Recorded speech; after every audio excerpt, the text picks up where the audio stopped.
these are very, very, you can say, unique, 5 circles. So coming back to some challenges at Tikona. Now, this is something which is not in Tikona. It is purely a traditional mindset of any service sector we can see. A traditional mindset of internal stakeholder, conventional approach by suppliers and partners, multi-city model of goods and manpower, high attrition rate, difficult to retain talent, believe more in outsourcing than in-house, very high level of inventory, 6 to 8 months, procurement, SCM, HR, and admin, support function. So when I moved from automotive, from Honda to Bharti Airtel, first time I came to know that procurement, HR, supply chain, they are cost centers. They are not profit centers. And I was wondering that how we can change this mindset. So multiple challenges, but what is the solution? The solution is something called lean model. We all have seen, have heard about the lean manufacturing model of Toyota. Okay, so I'll not explain too much about that process. I'll just put upon why lean. So Tikona Digital Networks, we have introduced on 23rd of November 2009, a well-known automotive model of lean manufacturing with just-in-time inventory and elimination of muda. Muda is waste, called Japanese, muda is waste. And implemented all these 4 areas: procurement, supply chain, human resource, and administration. Why? Why lean? So this is how, a very famous story. 1990, when Toyota, Honda, and Nissan went to US. That time, US automotive industry was driven by 3 companies: Ford, General Motors, Chrysler. They were having around 85% of market share, and these people were just entrant. Within 15 years, they changed the entire structure. 87% Honda, Toyota, Nissan. Chrysler got bankrupt, and General Motors has been saved in current recession by the government. Ford was too big, but their profitability has reduced drastically. Why? Because if you see, these are the comparative analysis of the process, the manpower, and how they manage. Inventory of parts, 2 weeks versus 2 hours. That is called just-in-time inventory. So high quality, better production, and just-in-time inventory. So this is a popular concept when we talk and discuss with the people. They say lean manufacturing concept, what Toyota has implemented, is only for production area. It's only for manufacturing. It's only for somebody who actually producing some parts or producing some goods. Is it so? How many of you believe that? Okay, hear it. A popular misconception is that lean only for manufacturing, but this is quite opposite. Lean has application in every business and every process. Lean is not a tactic or a cost reduction program, rather the way an organization thinks. So lean is a way of thinking for an organization. And these are some tools which get implemented when you try to launch the lean. All these are basically the Japanese model, what we all have heard. DST, PDCA, continuous flow, fishbone diagram, 5i, Pokayoke, 5S, Kaizen, Zidoka, standard operations. From Japanese automotive to Indian telecom. Big challenge. Let's see.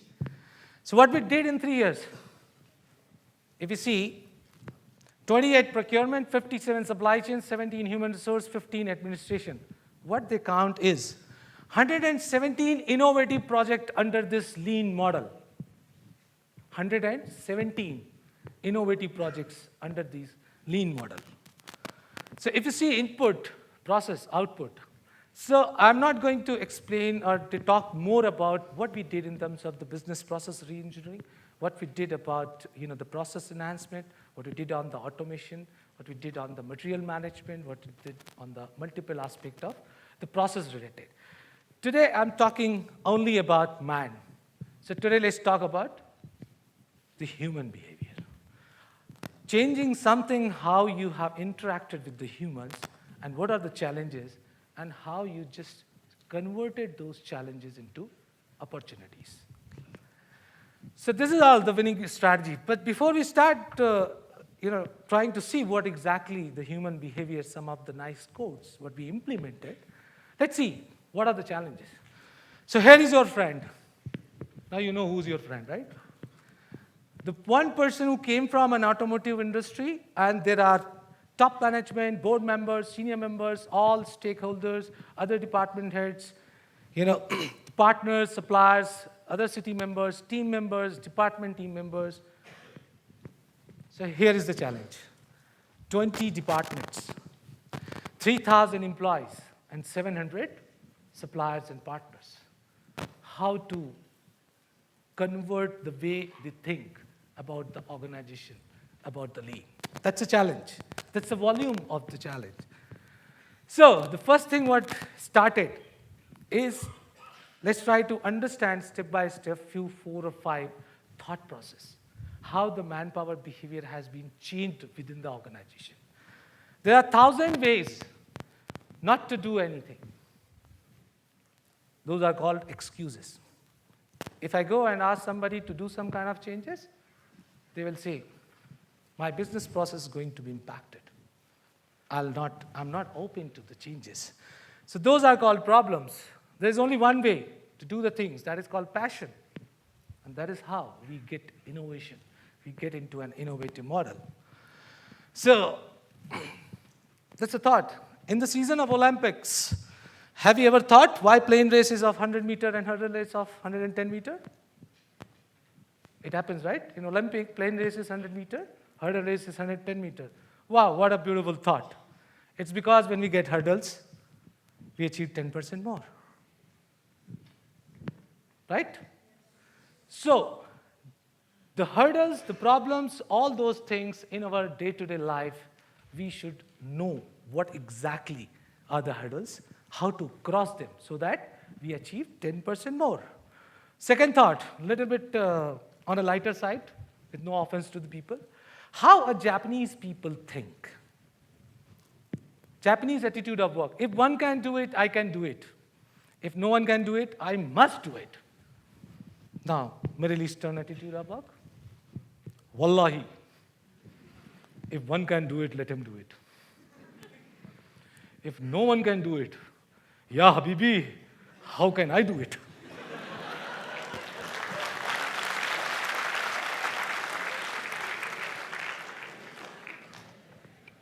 Now, this is called mindset. This is called thought process. So, keep doing. People will start to follow you one day. Not on Twitter, huh? People will start following you one day. Keep doing. And second thought, honesty can be disturbed but can't be destroyed. It's actually, there's a beautiful saying in Hindi. Sachai pareshan ho sakti hai, parantu parajit nahi ho sakti. So if you're honest, if you're truthful, if you know that I'm so honest to my vision, to my dream, to my passion, how I can do the entire change the way the organization think. So success and failure for excellence, that's what the topic of this entire agenda. How do we go for excellence? How we can do the transformation for excellence. So success is running, but running continuously. That's how one who falls down doesn't lose the race, but the one who doesn't get up. Right? Success represents only 1% of your hard work, which results from 99% that is called failure. Who said that? I'm not saying that. Huh? So a few quotes I have designed, but this is not mine. Okay, this quote is said by Soichiro Honda. So if you want to see how Honda has built, there were around 23 problems this gentleman had before he wanted to build this factory called Honda, this company called Honda. And major problems. The entire factory got vanished. There was a big typhoon. The entire factory got vanished. So he has written this after what are the, so if you like to know more about that what exactly, how we can just keep doing and does not get, fear for the failure. That is how we can achieve success. So be innovative, seek excellence, and success will follow you. Success is a byproduct. 3 idiots, right? Proceed towards success, excellence. Focus towards excellence. Think about excellence. Success will come automatically. Okay, this is the time. We all know him? Okay, so when I see his picture, what do you think about him? Tiger Woods, and you think a lot of things about him. Okay, so let's see what this man is and what excellence actually means. A small video, the second video. This is the ball of Tiger Woods. Lanny, what about this? Vern, this is extremely difficult. This is one of the toughest pitches on the entire place here. He's got to put this well. You can see him looking up the slope. He's almost got to put it up to where you saw Trevor Immelman's ball come from to get it close. Well, I am reminded of Davis Love here 4 or 5 years ago when he pitched in. Yeah, he's a little bit further up, I think, than Davis was. Yes, he is. Got the same basic kind of shot. He's going to have to get it close, he's going to have to put it up into the slope, though, somewhat. And, of course, it's made a lot tougher by having that second cut right behind the ball. It almost forces him, I think, to put it back and have to hit a low shot. He cannot put it up in the air with the second cut that close behind the ball. You can see him putting it back in his stance right here and picking the club up like he's going to hit right down on it. And he's picked out a landing spot that is a good 25 feet above the hole. There's a good chance he doesn't get this inside DeMarco's ball.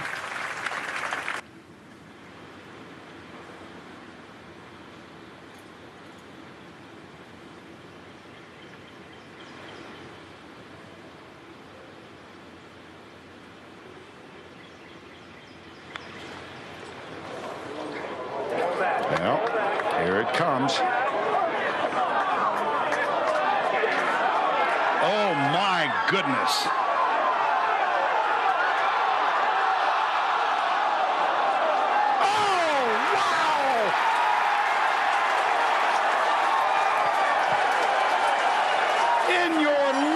Have you seen anything like that?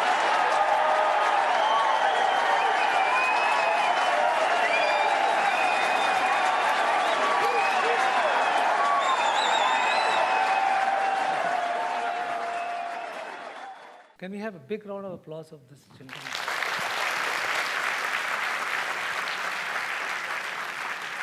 This is called excellence, right?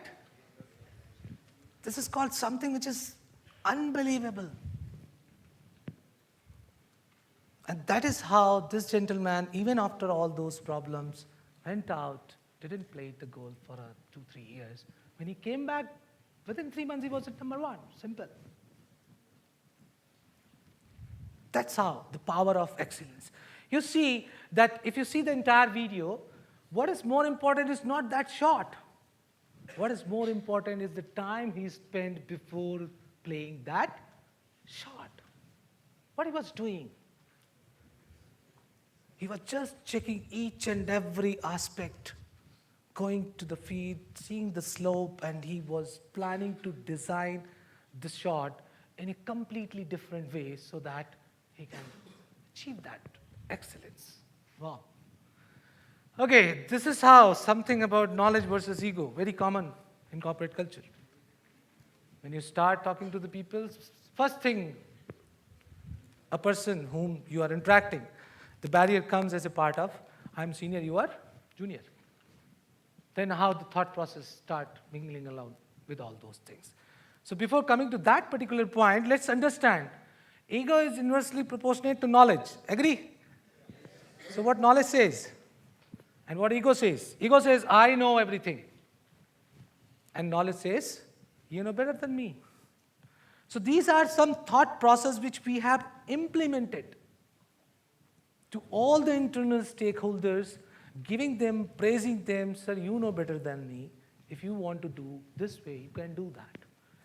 So, respect individuals, praise in public, and fire in private. Sorry, it's hire in private. Sorry for that, it's fire in private. Basically, when you want to counsel somebody, you do it in private. Okay, so there's nothing else like seniors and juniors. It's only they have different date of birth. So if I say I'm senior to you and you are junior to me, what does that mean? I got birth early, other than you. And there is no achievement what I did on this. Okay. This is something which is very powerful tool we started implementing. What does quality means? Quality means doing something right even when no one is watching you. And silence and smile. This tool we have utilized very successfully. Silence and smile are the most powerful tools. Smile is the way to solve many problems, and silence is the way to avoid many problems. So these are all human aspects. So let's see what exactly happened if we do all these things. What the result says. So I'm not talking again on the process side and all. I'm talking purely that how we try to mold the people the way they think. So result is something which is always a data-driven. And if it is not data-driven, then it's a big problem. If we can't express what we know in the form of numbers, we really don't know how much about it.